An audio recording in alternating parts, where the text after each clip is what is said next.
So here's a story of Terrible Tim. Tim was the type of student that when the teacher would tell him to sit down, he'd stand up. She'd say, stand up, he would sit down. No, he would say, get out of my face. All kinds of foul language. And he was only in the 3rd grade, a little kid. So one day the teacher giving out books, and she found out that she had 2 students left. One was Tim, and only 1 book left. So she thought in her mind, why should I give him a book? All he's gonna do is act up and not participate. So she made sure that everybody in the classroom got a book with writing in it. They all had a book with writing in it. But then when she got to the last one, he got a book with writing. But then Tim, she made sure she gave him a book that was blank. It was blank. So Tim noticed this and got so sad that he went home, and that evening he laid in his bed, looked up to the sky and said, what did I do to deserve such a fate?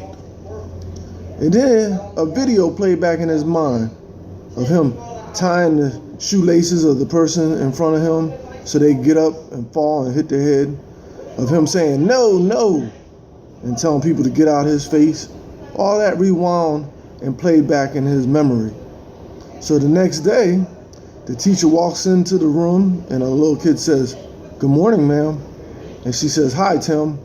And then she goes to her desk and does a double shake, says, Tim? She couldn't believe it. He changed his ways. He started being polite, saying, please and thank you and may I. And he went from worst to first. Secretly, he became her favorite student. And so when the kids took their books out and they all had writing in it, and then Tim sat there and she looked over at him and saw that he had blank papers. She said, I can't have one of my favorite students, missing his pages. So she got on the phone, called 1-800-BOOKS, and said, make sure you rush it overnight to get him a book with writing.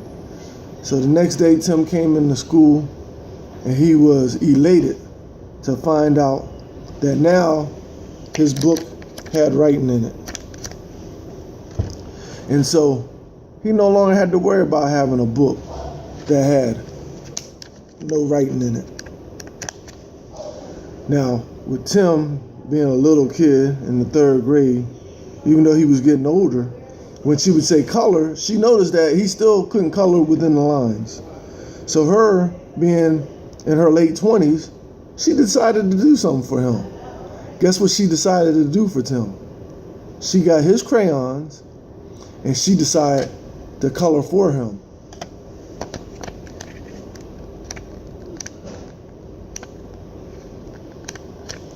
And that is the story of Terrible Tim.